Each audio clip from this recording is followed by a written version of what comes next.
J'ai regardé Souviens-toi de l'été dernier et franchement, je reste sur ma faim. Mais alors, de quoi ça parle? Un an après un accident tragique, un groupe de jeunes se retrouve traqué par un tueur en série qui connaît tous leurs secrets. Vous ne pouvez ni fuir, ni vous cacher.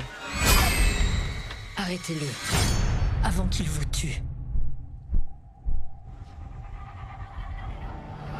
Je ne sais même pas si je dois classer ce film dans le genre horreur, thriller, slasher ou même policier, tellement ça tend à mélanger une multitude de genres. Le film suit une trame assez logique, mais franchement beaucoup trop simple. Et surtout des facilités scénaristiques à gogo, sans parler des moments ultra prévisibles.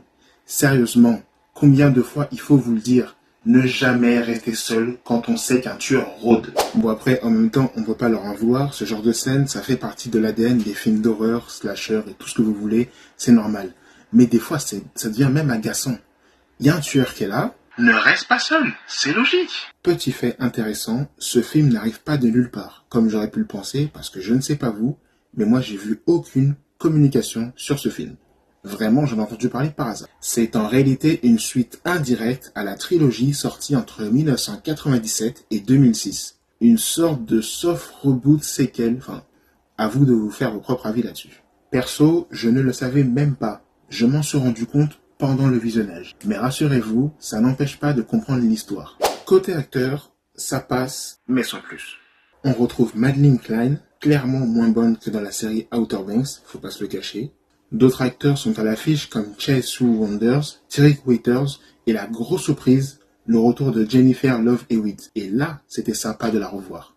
Le film a quelques plot twists mais rien de bien fou, c'est même parfois assez prévisible. Il n'y a pas trop de scènes sanglantes, donc pour les sensibles, ça devrait aller. Alors au final, est-ce que Souviens-toi de l'été dernier vaut le coup? Eh bien je vais vous le dire, pas vraiment. Pour moi c'est un 5 sur 10, ça va pas au-delà de ça. C'est un film moyen, mais vraiment moyen.